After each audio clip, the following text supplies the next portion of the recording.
12장 13절부터 19절 말씀입니다. 고린도후서 12장 13절부터 19절. 제가 먼저 13절 읽겠습니다. 내가 여러분에게 폐를 끼치지 않았다는 것을 제하고 여러분이 다른 교회들보다 못난 점이 무엇입니까? 이렇게 한 것이 불경건한 처사라고 하면 용서하여 주시기 바랍니다. 나는 이렇게 세 번째로 여러분에게로 갈 준비가 되어 있습니다. 그러나 여러분에게 폐를 끼치는 일은 하지 않겠습니다. 내가 거는 것은 여러분의 죄를 아니라 바로 여러분입니다. 자식이 부모를 위하여 재산을 모아두는 것이 아니라 부모가 자식을 위하여 재산을 모아두는 것이 마땅한 것입니다. 여러분을 위해서라면 나는 기쁜 마음으로 비용을 쓰겠고 내 몸까지도 희생하겠습니다. 내가 여러분을 더 많이 사랑하면 할수록 여러분은 나를 덜 사랑하겠습니까? 어제는 나는 여러분에게 짐이 된 일은 없습니다. 그런데 내가 강요한 속임수로 여러분을 사랑한다고 말하는 사람들도 있습니다. 내가 여러분에게 보낸 사람들 가운데 누구를 통하여 여러분을 착취한 일이 있습니까? 내가 디도에게 여러분에게로 가라고 보내고 또 그와 함께 형제 한 사람을 보냈는데 디도가 여러분을 착취한 일이 있습니까? 디도와 내가 같은 정신으로 하고 같은 방식으로 살지 않았다는 말입니까? 같이 읽겠어요. 아마도 여러분은 우리가 지금까지 여러분에게 자기 변명을 하고 있는 줄로 생각할 것이다. 그러나 우리는 그리스도를 믿는 사람으로서 하나님 앞에서 말하는 것입니다. 사랑하는 교회 여러분, 이 모든 것이 여러분에게 덕이 되게 하려는 것입니다. 이 말씀은 주님의 말씀입니다. 아멘. 감사합니다. 우리 부모님의 마음을 이해하기 위해서는 우리가 책에서도 많이 배웠고 또 학교에서도 또 사람들에게도 영화나 소설에서도 많이 들었지만 진정으로 알게 되는 때는 자신이 부모가 되어서 자녀를 낳고 키울 때입니다. 나보다 더 사랑하는 존재가 있다. 자녀의 행복이라면 내 행복이라도 포기할 수 있겠구나. 그렇게 생각을 합니다. 사실 하나님의 사랑이 어떤 것인가를 잘 짐작할 수 없는데 부모가 돼서 자녀를 사랑하는 공으로 하나님의 사랑이 이런 것이 아니었을까 짐작을 해보죠. 하나님의 마음이 이런 마음이 아니었을까 그런 생각을 하게 됩니다. 사도 바울께서 고린도 교회 성도들을 위한 마음이 그런 사랑의 마음이었습니다. 사랑은 불공평한 것이죠. 우리는 공평한 것을 요구하잖아요. It's unfair 그러면서 불평을 많이 합니다. 이건 대안이 아니다. 그러나 사랑은 어쩌면 불공평한 것입니다. 아이에게 심부름하면 돈을 주고 구두 닦기를 하면 용돈을 주고 잔디를 깎으면 용돈을 주고 어떨 때는 깜빡이 있거나 없어서 그 용돈을 안 주면 따지고 심부름 안 한다고 하고 갚지 않는다고 그럽니다. 그러면 저 아이에게 농담 삼아서 뭐 따져보자. 내가 너에게 밥 주고 옷 사주고 재워주는 것까지 다 계산하자. 너 그거 내야지. 내가 재워주고 옷 주고 그 다음 밥 주는 거다. 너 내가 이렇게 심부름하고 용돈 주지만 너는 부모에게 또 밥 먹는 거, 옷 입는 거, 재워주는 거 이렇게 내야 된다. 계산해야자.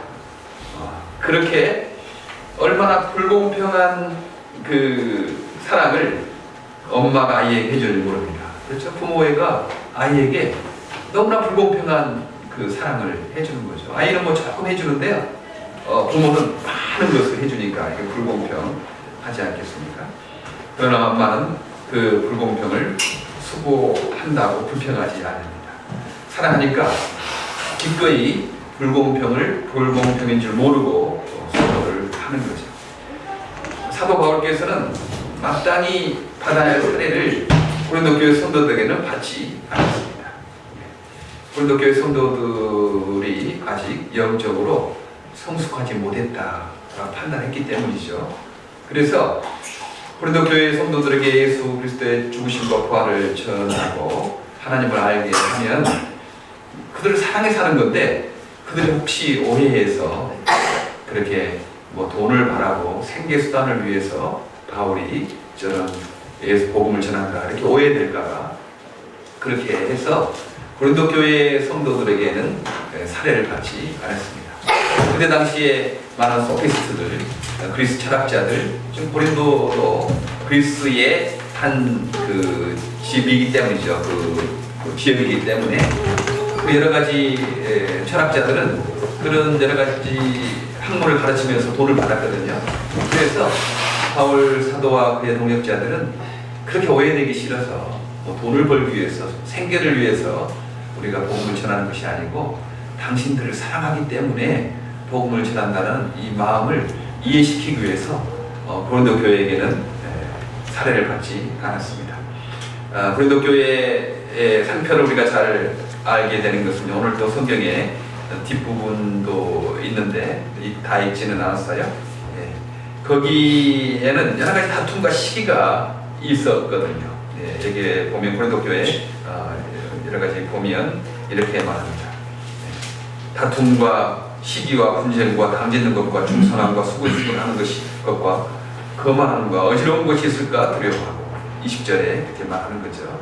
오늘 계속 본문을 길어서 다 모르는데 그래도 고린도전서 3장에 보면은 너희가 영적으로 어린아이다.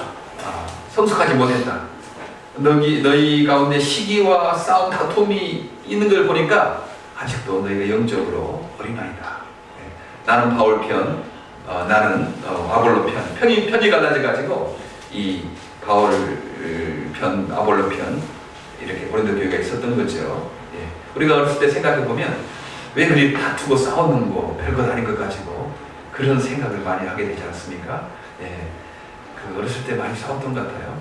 저도 전에 한번 이야기한 적이 있었지만 뭐 이렇게 책상에 금을 그어놓고 바늘 그어놓고 조금만 이렇게 책이 오면 막 다투고 싸우고 그런 거 하지 않습니까? 왜 너 책이 내 공책이 내 금 이렇게 같이 왔느냐? 아마 여러분 기억할 거예요. 책상이 이렇게 있으면 두 명씩 앉아요. 그러면 이제 책상이 하나니까 금을 딱 그어놓고 조금만 넘어오면 이렇게 다투고 그런 경우도 있습니다. 별것 아닌 것 가지고 어린아이가 그렇죠. 어린아이가 다투는 사람 보면 어린아이니까 그러는 거예요. 성숙한 사람은 그럴 수도 있는 거지 뭐. 그 빼어한 삶이 되는가?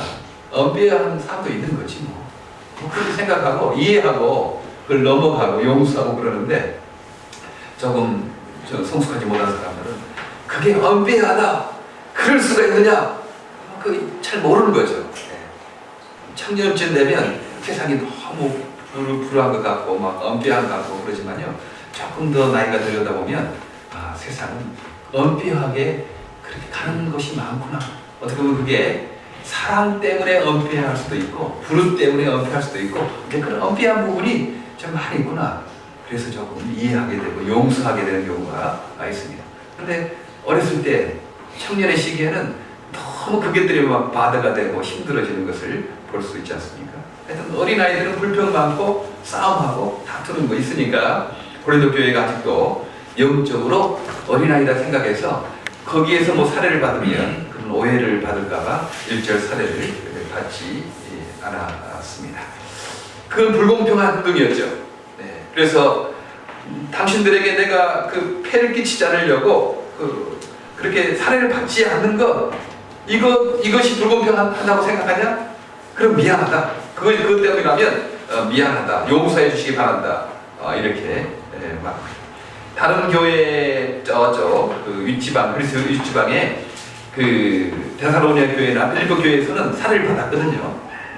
선교비를 받았습니다. 거기는 성숙한 사람들이고 이것은 우리가 바울 사도의 선교를 우리가 동력하고 있는 거다 생각하고 기꺼운 마음으로 어렵고 가난한 가운데서도 극한 환난 가운데서도 그렇게 선교비를 보냈다라고 고린도 전서에 말을 하고 있지 않습니까? 고린도후서 8장에도 말하고 있죠. 그것처럼 어려운 가운데서도 선교비를 보낸 그런 빌립보 교회나 데살로니가 교회 같은 경우는 성숙했기 때문에 그것을 받았어요. 이건 오해가 안 할 수 있으니까. 거기서는 받고 고린도 교회에서는 안 받았으니까 이게 불공평한 처사잖아요. 내가 이렇게 불공평했다고 하느냐? 그 불공평한 거라면 용서를 바란다. 그러나 그것은 사랑의 행동이었다. 당신들을 사랑하기 때문이었다라고 그래 말합니다. 우리는 공평을 원합니다. 마치 어린아이가 부모에게 자신의 심부름한 정당한 대가를 원하는 것처럼 우리가 원하는 것처럼 그런 공평을 원하는 거죠. 그러나 우리가 얼마나 불공평한 사랑의 혜택을 받고 있는지 잘 모르는 거예요. 우리는 얼마나 불공평하게 사랑의 혜택을 많이 받고 있는가. 하나님의 사랑이 그러지 않겠습니까? 내가 공로를 쌓지도 않았는데, 내가 애쓴 것도 아닌데, 아니 오히려 죄인이었는데 예수님을 영접할 때 그 하나님의 자는 권세를 주시고 천국을 허락하셨어요. 예. 어떤 생각할 때 너 불공평하다. 다른 사람은 애쓰고 수고하고 땀을 흘렸는데도 구원을 주시지 않는데, 나는 예수 그리스도를 구주로 영접했는데 그 예수 그리스도의 의 때문에 나는 하나님의 자녀가 되고 천국을 허락했으니까 너무나 불공평한 제사예요, 사실. 그러니까 잘 믿기지 않는 거죠. 사람이 인간적인 이성적인 생각은요, 공평해야 되거든요. 내가 애쓰고 땀을 흘리고 막 노력하고 그래야지 어떤 걸 얻을 때 그걸 공평하다고 생각하고 이제 그것을 이해하는데, 예수를 믿음으로 그 자녀가 되고 천국 가게 된 것은 이건 너무 불공평한 거에서 어떻게 보면 이해가 안 되는 거예요. 이해가 안 되는 거예요. 아니 어떻게 내가 애쓰고 노력하고 자기 공로를 쌓고 고생하지 않았는데도 내가 하나님의 자녀가 되냐? 내가 어떻게 천국을 내가 허락받느냐? 이건 이해가 되지 않는 거죠. 너무나 불공평한 처사라고 생각하기 때문에 그렇게 되는 것입니다. 그런데 사실 세상이 불공평한 사랑으로 이루어진다는 것을 모르기 때문에 그렇죠. 우리가 우리 생명하는데 우리가 노력하고 땀을 흘리고 해서 우리 생명을 얻게 된 겁니까? 우리가 이 땅에 살아가는데 우리가 뭐 꼭 노력하고 땀을 흘렸기 때문에 내가 이렇게 옷을 입고 구두를 신고 이런 집을 짓고 있는 겁니까? 아닙니다. 다 불공평한 사랑 때문에 내가 적게 있는데도 그 많은 불공평한 사랑을 받아서 내가 지금 여기에 있게 되는 거죠. 하나님의 사랑이 바로 그런 거예요. 너무 불공평한 사랑을 우리가 지금 받았던 것입니다. 사람들은 불공평한 일이라고 해서 예수님을 영접하지 않는 것입니다. 공적을 쌓아야지, 자기 공적을 쌓아야지 어떻게 예수를 영접해서 천국에 가는가. 그것은 세상을 잘 이해하지 못하고 아직 어린아이기 때문에, 성숙하지 못하기 때문에 그럴 수가 있습니다. 불공평한 모습으로 오는 하나님 사랑을 잘 모르기 때문에 그렇다 하는 것입니다. 바울이 불공평한 사랑을 지금 고린도 교회 성도들에게 했던 것을 오늘 봐요. 그런데 거짓 사도들의 비난이 또 있는 거죠. 바울이 뭐 자기가 돈을 직접 받지는 않지만 다른 사람을 통해서 빼돌린다, 이런 또 소문을 이렇게 내는 거예요. 오늘 이렇게 성경에 16절 18절에 말합니다. 하여간 어떤 이의 말이 내가 너에게 짐을 지우지 아니하였을지라도, 그냥 사례를 받지 않았을지라도 공교한 자가 돼서, 하여튼 조금 굉장히 좀 이렇게 뭐랄까요, 스마트한 자가, 나쁜 의미에서 그런 강교한 자가 되어서 괴계를 써서 어떤 꾀를 써가지고 너희의 것을 취하였다. 그래서 디도를 통해서라든지 다른 사람을 통해서, 자기는 직접 받지 않지만 다른 사람을 통해서 받는 그런 사람이다, 이렇게 또 막 모함을 하고 그러는 거예요. 사람들은 자기 수준에서 비난을 합니다. 자기가 그러니까 다른 사람이 그런 줄 아는 거죠. 자기 수준에서 비난하고 비판을 해요. 그러니까 우리가 교만한 사람의 눈에는요, 교만한 사람의 눈에 보이는 거예요. 자기가 교만하니까 자꾸만 교만한 거 보이면 막 참지 못합니다. 깍쟁이에게는 깍쟁이가 보이는 거예요. 자기 같은 깍쟁이니까, 그 굉장히 민감하니까 깍쟁이가 이렇게 막 눈에 보이는 거예요. 혹시 다른 사람의 결점이 이렇게 나에게는 많이 보인다, 그렇게 생각하면요, 혹시 내 자신이 어떠한가를 좀 되돌아볼 필요가 있습니다. 나 보면 교만한 사람이 많아. 그때 보면요, 자기가 교만하니까, 그 민감하니까 다른 사람의 교만한 것이 막 보이는 거예요. 그래서 자기 수준에서 비난을 합니다. 거짓 사도들은 사실 고린도 교회 성도들을 사랑하거나 아끼거나 그래서가 아니고, 거기에서 자기 이익을 취하려고 고린도 교회 거짓 사도들이 갔거든요. 그러니까 자기 수준에서 바울도 그런 줄 알고, 바울이 뭐 자기 스스로는 사례를 안 받지만 다른 사람 시켜서 옆에 사람 시켜서 빼돌려가지고 그렇게 받는 그런 강교한 사람이다 이렇게 모함을 하는 거예요. 그래서 바울 사도가 또 이렇게 말합니다. 아니 그러면 내가 보낸 디도하고 또 그 다른 동역자가 정말 그러하더냐? 16절에 이렇게 말합니다. 내가 디도를 보내고 함께한 형제를 보내었으니 디도가 너희의 일을 취하더냐? 우리가 동일한 성령으로 행치 아니하더냐? 동일한 보조로 하지 아니하느냐? 이렇게 말합니다. 디도와 동역자들도 바울과 같은 정신으로 그렇게 살았고 그렇게 행동을 했던 것을 알 수가 있어요. 디도도 이 복음을 전하고 이렇게 가실 때 무슨 돈을 벌기 위해 생계의 수단으로 그러지 않았습니다. 그 사랑했기 때문에 우리 이 불공평한 사랑, 당신이 이해하지 못한 이 불공평한 사랑을 당신들 좀 알기를 원한다. 우리가 애쓰거나 노력하거나 땀을 흘려서 하나님 자녀가 되는 것 아니고 죄 용서 받는 거 아니고 우리가 할 수 없기 때문에 하나님의 아들 예수가 이 땅에 오셔서 우리의 죄를 위하여 십자가에 죽으시고 부활하셨다. 누구든지 그분을 주님으로 영접하기만 하면 나의 공로가 아니고 예수님의 공로 때문에 우리의 죄의 용서가 되고 하나님의 자녀가 된다. 이 불공평한 사랑을 알기를 원한다. 우리도 그것을 받아서 이렇게 행복한 삶을 살고 있다. 당신들도 이 사랑을 좀 받기를 원한다. 이제 그렇기 때문에 디도와 그 동역자들도 바울과 같은 정신으로 했거든요. 디도가 너희들에게 무엇을 바라더냐? 다른 동역자가 너희들 바라더냐? 아니다. 그들도 우리와 같은 정신으로 이렇게 행했다고 분명히 증거를 합니다. 우리가 동일한 성령으로 행치 아니하느냐, 동일한 보조로 하지 아니하느냐 이렇게 말을 하는 거죠. 어떤 사람들과 함께 한다는 것이 참 중요합니다. 같은 정신을 배우고 같은 살기 때문이죠. 이번에 한국 갔더니요, 미랄복지단 그 간부 직원들 약 150명 정도 모였더라고요. 그래서 1박 2일 수양회를 하는데 저들은 이제 그 예배인도를 좀 한 차례 정도 인도해달라고 해서 가서 거기 그 예배인도를 하게 됐어요. 우리가 복지를 하지만 미랄성교단의 복지를 하지만 그 가장 밑바탕에는 예수의 복음과 예수의 사랑을 전해야 된다. 그래야지 복지가 완성된다. 사람들은 복지 하면서 늘 뭐 의식주 문제, 뭐 빵의 문제, 떡의 문제 이것만 생각하는데 사실 거기도 필요하지만 그 완성은 예수님 믿어야 하나님 말씀으로 먹어야 그 행복한 삶이 된다. 그래서 미랄 복지단이지만 단순히 의식주 문제만 하지 말고 마음속으로 예수의 사랑을 전하려고 하고 예수 복음을 전하도록 그렇게 해야 된다는 요지로 말씀을 했어요. 우리가 학문할 때도 연역법적인 접근이 있고 귀납법적인 접근이 있지 않습니까? 연역법의 접근은 예수를 믿으라 막 전도하는 거죠. 예, 그리고 이렇게 나중에 그 사랑에 실천하는 건데 귀납법적인 접근은 하나하나씩 예수 믿으라 말도 안 하는 거예요. 그냥 하나하나의 섬김을 통해서 예수의 사랑을 보여주고 보니까 그 동기가 예수의 사랑이고 복음이었다. 그래서 그 믿게 되는 그게 귀납법적인 접근이죠. 지금 선교지에서는요, 이슬람권에 가서 막 교회 세우고 막 예수 믿으라고 통살 참수 당합니다. 그 어리석은 거죠. 지혜롭게 해야 되죠.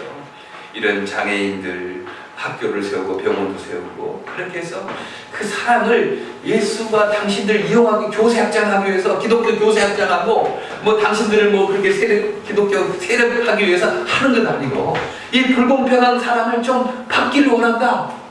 그렇기 때문에 우리가 예수를 전한다는 것을 증거하기 위해서 그렇게 선교지에 가서 학교도 세우고 병원도 세우고 이런 장애인 선교도 하고 그러는 거죠.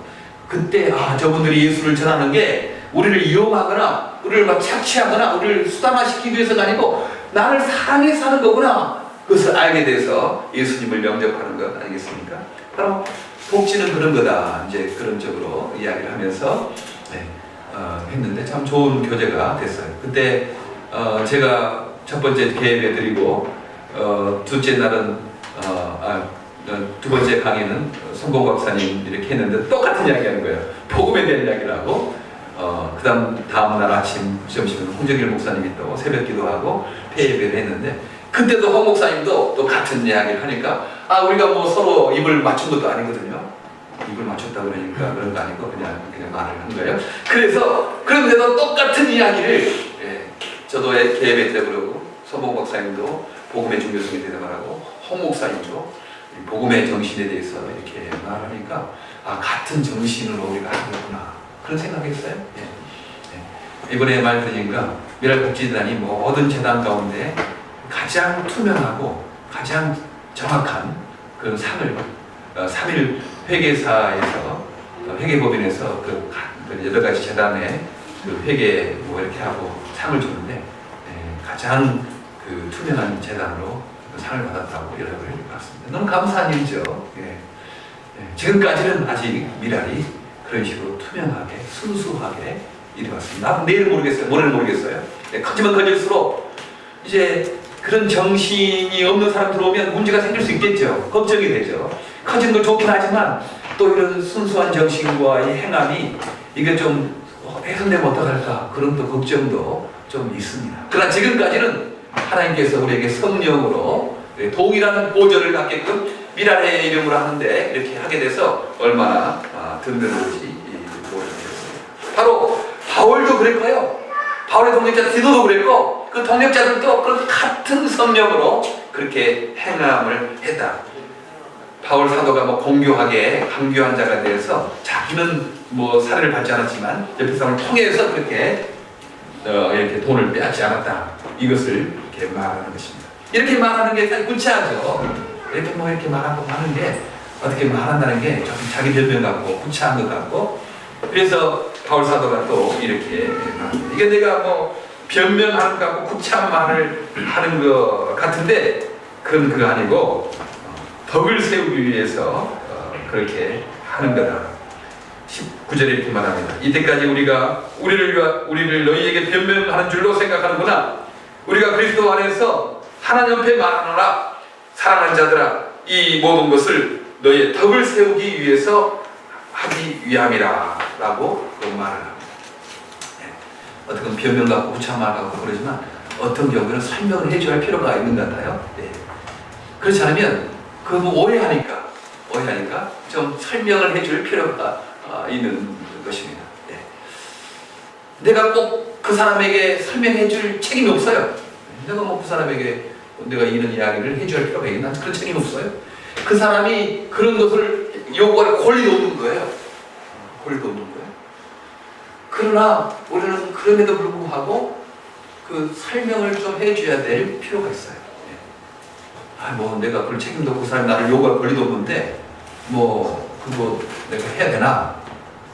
그거 내가 구차하게 해야 되나? 그런데 설명해줘야 될 필요가 있는 겁니다. 저도 어제 이제 그런 그 경험이 있어요. 이제 그 백도영 선교사님께서 지금 주님의 은혜교회에 오후에 지금 2시부터 4시까지 영어를 가르치고 있습니다. 그런데 이제 그분이 또 미랄에 와서 한 4시 반부터 이렇게 가르치시겠다고 그래서 참 감사하다. 이제 그렇게 생각했어요. 이제 그런데 내일 오후 한 2시 반부터 6시까지 중국어를 이렇게 할 수 있다고 내가 이왕 사는데 이제 집사람이 방글라데시 올 때까지 방이 하나 비니까 그 방에 쓰셔도 된다. 그러니까 이제 월요일날 너무 늦고 또 뉴욕까지 왔다 갔다 하고 피곤하신데 거의 그냥 여기서 주무시고 또 화요일날은 목사님들 아침 9시부터 5시까지 지금 마가복음을 영어로 외우는 지금 그거 하고 있어요. 마가복음을 영어로 외우면 너무 좋더라고요. 이렇게 영어도 되고 성경도 막 계속 외우게 되니까 근데 그 방법이 있는 거죠. 교수법 있는 거예요. 참 좋은 교수법이 있는데 근데 그것을 이렇게 하고 있으니까 또 화요일에 오시는데 왔다 갔다 하면 너무 피곤도 하고 또 그런 시간 많이 걸리니까 그냥 여기 계시고 월요일 쉬시다가 화요일날 이렇게 하시라. 방이 하나 비니까 그렇게 말씀했어요. 이제 그런데 생각해보니까 월요일날 좀 시간이 비니까 한 4주 정도, 오주나 4주 정도 중국어를 좀 이렇게 하면 어떻겠느냐 생각해서 부탁했더니 그 선교사님 너무 좋다. 나는 중국어, 영어로 그런 많이 배워서 이런 탤런트가 있는데 하나님께서 내가 봉사할 기회를 주셔서 너무 감사하다. 기쁨으로 내가 하겠다. 너무 고맙잖아요. 그런데 이제 그분을 처음 알게 된 게 그 주님의 은혜교회 최준호 목사님을 통해서 알게 됐거든요. 최준호 목사님이 그분을 알아서 목사님들 그런 영어로 성경을 외우는 이런 프로그램을 좀 있는데 오시라 해서 그분에게 이제 통해서 알았거든요. 근데 제가 백도영 선교사님에게만 그 말을 했지, 최준호 목사님은 그 월요일날 오후에 중국어 배우는 것을 모르고 있어요. 내가 그것을 내가 말해야 될 책임도 없고, 최준호 목사님이 나에게 그걸 알려달라 할 권리도 없거든요. 그냥 이제 여러 연체 교회를 위해서 하는 것이니까.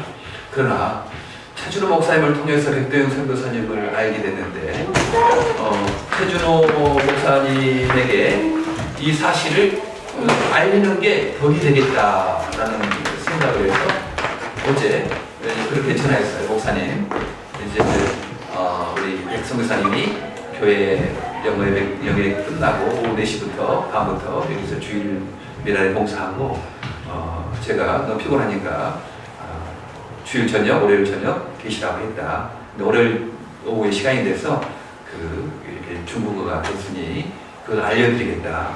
그리고 목사님 혹시 시간 되시면 와서 동참해도 좋겠다. 그렇게 했거든요. 처음에는 내가 그분에게 그것을 알려드려야 될 책임도 없는 거고, 최 목사님이 그것을 요구할 권리도 없는 거지만, 그래도 그 목사님을 통해서 내가 알았는데 내가 알려드리는 게 덕을 세우는 일이겠다 생각해서 했더니 참 마음이 좋은 것 같아요. 그 최 목사님도 목사님 뭐 그것을 나에게 말합니까? 그냥 하시면 되는 거지. 이제 그렇게는 말씀하시더라고요. 그래요. 우리가 보면요, 이 땅에 살아갈 때 내가 꼭 이렇게 변명하는 것 같고, 뭐 이렇게 자기 구차 설명하는 것 같고 그럴 때가 있거든요. 그때 덕을 세우기 위해서 좀 설명을 해주시기 바랍니다. 내가 그 사람 나의 권리도 없고 내가 책임도 없지만 덕을 세우기 위해서 이야기를 해주는 거죠.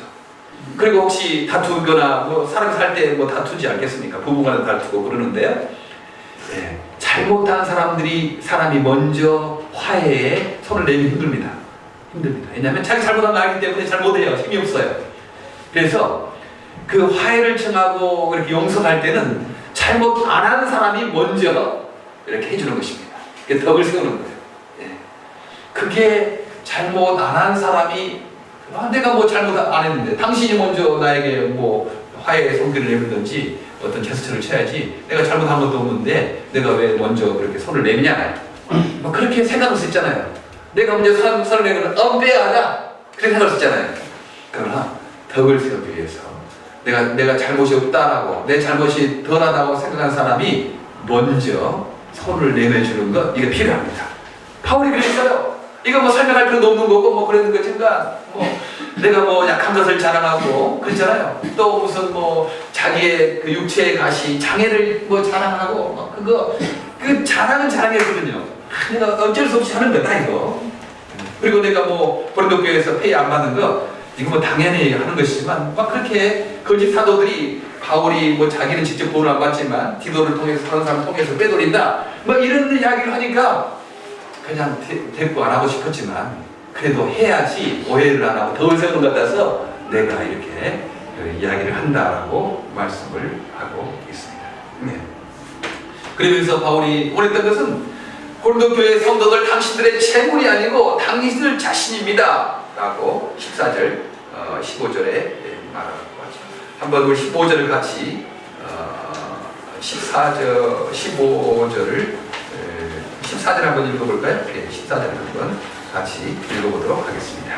14절 시작. 지금 난 이렇게 세 번째로 여러분에게로 갈 준비가 되어 있습니다. 그러나 여러분에게 폐를 끼치는 일은 하지 않겠습니다. 내가 구하는 것은 여러분의 재물이 아니라 바로 여러분입니다. 자식이 부모를 위하여 재산을 모아두는 것이 아니라 부모가 자식을 위하여 재산을 모아두는 것이 마땅합니다. 이렇게 말하는 거예요. 그래요. 바울 사도가 고린도 교회 성도들에게 원했던 것은 그들의 재물이 아니었어요. 그들이 예수님을 영접하고 더 주님을 사랑하고 행복한 삶이 되기를 그렇게 바라는 것이었습니다. 그 자신의 고린도 교회 성도들의 자신들의 유익과 자신들의 행복만이 바울 사도가 바라는 것이었어요. 부모가 자녀에게 바라는 것이 무엇이겠습니까? 자녀의 유익만을 바랄 뿐입니다. 자녀가 행복하기만을 바랄 뿐입니다. 자녀를 이렇게 키워놓으면 저 녀석이 나에게 좀 월급도 갖다 주고 뭐 좀 하겠다. 나에게 뭐 이익을 되기 위해서 우리가 부모가 자녀를 키우는 거 아니잖아요. 내가 나에게 안 갖다 준다. 너나 행복하게 살아라. 너나 잘 되어라. 그게 그 부모가 자녀에게 바라는 것 아니겠습니까? 자녀의 성숙과 행복, 그건 자녀의 유익, 이것만이 부모의 관점입니다. 목표. 혹시 아이가 선물을 하면 어떤 것이 기쁘나요? 그 선물보다도 아이가 이렇게 그 부모의 은혜를 알 정도로 성숙했구나, 철이 들어가는구나, 그거 너무 기쁘다. 여러분, 우리 자녀들에게 어떤 생일 선물이나 뭐 선물을 받을 때 그거 기쁘지 않습니까? 우리 아이가 이제 성숙해 가는구나, 철이 들어가는구나, 이렇게 표현할 줄도 알고 줄 줄도 알고 이렇게 자라가는구나. 선물보다요, 그 아이의 성숙을 볼 때 오늘 부모가 얼마나 기쁜지 모릅니다. 그래요. 저도 목회자로서 이제 그런 마음이 있는 거죠. 미라에 오시는 분들, 이렇게 봉사하러 오시고 뭐 하시는 분들 마음은 이분들이 행복하게 되겠다, 행복하게 되겠다. 이런 좋은 정신과 이런 어떤 돼서 이렇게 되면 참 바르게 신앙생활을 하고 좀 행복한 삶을 살 수 있겠다. 이제 이걸 내가 좀 도와줘야 되겠다. 그런 마음이 기본적으로 좀 있거든요. 저분 이용해서 우리 무엇을 하겠다는 것보다는 이걸 통해서 저분들이 더 주님을 사랑하고 더 행복한 삶을 살도록 내가 도와줄 수 있으면 좋겠다. 미랄에 그런 정신으로, 그런 분위기로 가면 좋겠다. 어제도 어떤 분 그렇게 차를 타고 하면서 말하는데 자신 미랄을 한 게 너무 감사해요. 너무 감사하고 고맙고. 그렇죠. 우리가 믿음이 깊어갈수록 미랄을 믿는 얼마나 귀한지 압니다. 시간이 가면 갈수록요, 이 사역이 얼마나 귀한 줄 알게 되는 거예요.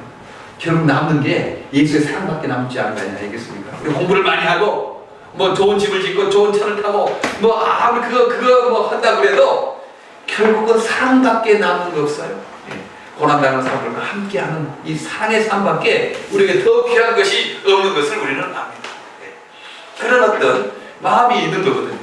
우리 자녀들 키울 때 우리 자녀들이 부모가 바라는 것은 우리 자녀가 좀 행복했으면 좋겠다. 그게 부모의 마음이 아니겠습니다. 하나님의 마음이 그러는 것입니다. 고린도 교회 성도를 향한 바울의 마음이 그거 아니겠어요? 당신들에게 무슨 돈을 요구하는 것도 아니고, 당신을 이용하기 위해서 아니고, 고린도 교회 교세 확장을 위해서 하는 것도 아니고, 당신들이 예수를 좀 믿고 죄 용서 받고 하나님의 자녀가 되는 그런 권세를 누리고 당신들이 주님 안에서 더욱더 행복해지기를, 그것만을 바라는 것, 그게 바울의 마음이었고 디도와 동역자들의 마음이고, 그게 바로 하나님의 마음이 아니겠습니까? 하나님께서 우리에게 원하시는 것은요, 하나님께 우리가 대단한 일을 해드리고 그것 하나님께서 그 첫째가 아닙니다. 먼저 주님께서 우리에게 바라는 것은요, 어려움이 있지만 낙심하지 않고 담대하게 살아가는 것. 어떤 일이 있어도 믿음을 잃지 말고 기뻐하면서 범사에 감사하고 주님과 늘 교제하고 기도하고 그렇게 살아가는 것, 이것을 우리 하나님께서 여러분에게 원하십니다. 우리가 하나님이 우리에게 놀라운 일들 그런 건 원하시겠습니까? 우리 자녀에게 그렇잖아요. 우리 자녀가 커서 놀라운 일을 행하고 그래서 나에게 많은 걸 갖다 주고 그것을 바라는 부모가 그 마음이 아닙니다. 특별히 장애인 아동을 두고 있는 부모의 마음은 그럴 거예요. 이 아이가 나에게 무엇을 많이 갖다 주기 때문에 사랑하는 겁니까? 이 아이가 좀 더 행복해졌으면, 좀 더 건강해지고, 좀 더 자라나갔으면, 행복해졌으면, 기쁘게 살았으면, 그게 부모의 가장 큰 기쁨이죠. 자녀들이 성숙해지는 것, 자녀들이 행복해지는 것, 그게 우리 부모의 가장 큰 기쁨입니다. 아마 자녀를 키우고 있는 부모님들은 더 하나님의 마음을 이해할 거라고 생각해요. 그 아이들에게 거창한 일들을 바라는 거 아닙니다. 내 아이가 행복하고 건강하게 살아갔으면 좋겠다. 그것을 위해서라면 내 시간이라도 내 물질이라도 내 삶도 희생해도 아이의 행복을 위해서라면 나는 괜찮다. 그 말이 이해되지 않습니까? 오늘 바울 사도가 그랬잖아요. 내가 당신들에게 그렇게 뭐 돈을 바라고 그런 거냐? 아니다. 당신들을 위해서라면 내가 내 돈뿐만 아니고 내 생명까지 그렇게 당신들에게 허비하기를 주는 것을 나는 원한다라고 그렇게 말씀을 하고 있습니다. 우리 하나님의 마음이 우리를 위한 마음이 그렇다 하는 것입니다. 우리 하나님께서 우리를 향한 첫 번째 마음이 우리가 어려운 일을 당해도 너무 기죽거나 막 두려워하거나 그러지 마시길 바랍니다. 당당하게 어려움이 있어도 담대하게 용기 있게 아픔이 있죠. 누가 아픔 없는 사람 보겠어요. 그 아픔을 가지면서도 문제가 있으면서도 담대하게 사는 것 주님께서 원하십니다. 아멘. 그리고 어려운 일 많이 닥치죠. 어려운 일 많이 다치고 힘든 일이 있어요. 그러나 주님을 믿고 범사에 감사하라고 했으니까 좋은 일뿐만 아니고 어려운 일, 나쁜 일, 안 되는 일까지도 감사하라고 했으니까 하나님이 지금 손해 갖고 지금은 안 되는 것 같고 지금은 뭐 어려운 것 같지만 하나님이 바꾸게 해줄 것이다. 이 믿음을 가지고 감사하는 거죠. 그리고 어떤 일이 있다 하더라도 하나님께 서운하고 막 안 되는 것 같으면 하나님께 원망도 되고 그러지 너무 서운한 것 갖지 마시고 하나님 내가 이렇게 두렵습니다. 내가 이렇게 떨립니다. 내가 이렇게 약합니다. 주님 지혜 주시고 주님 나를 인도해 달라고 하나님과 꾸준하게 정기적으로 시간적으로 기도할 뿐만 아니고 평상시에도 어떤 일을 당하든지 하나님 은혜 달라고 하나님 지혜 달라고 그렇게 하나님께 매달리는 저 여러분 되기를 간절히 바랍니다. 고린도 교회를 향한 바울 사도의 마음이 그 부모의 마음이었어요. 우리 아이들 향한 그 부모의 마음, 하나님이 나를 향한 그런 마음인 것을 믿으시기를 바랍니다. 낙심하지 말고 용기 있게 범사에 감사하면서 기도하며 주님과 교제하는 저 여러분 되기를 간절히 바랍니다. 기도하겠습니다. 하나님, 오늘 또 우리에게 성령님으로 말씀하여 주셨습니다. 이제 한 3분 정도 침묵의 기도를 우리가 조용하게 하나님 말씀을 생각하면서 침묵의 기도를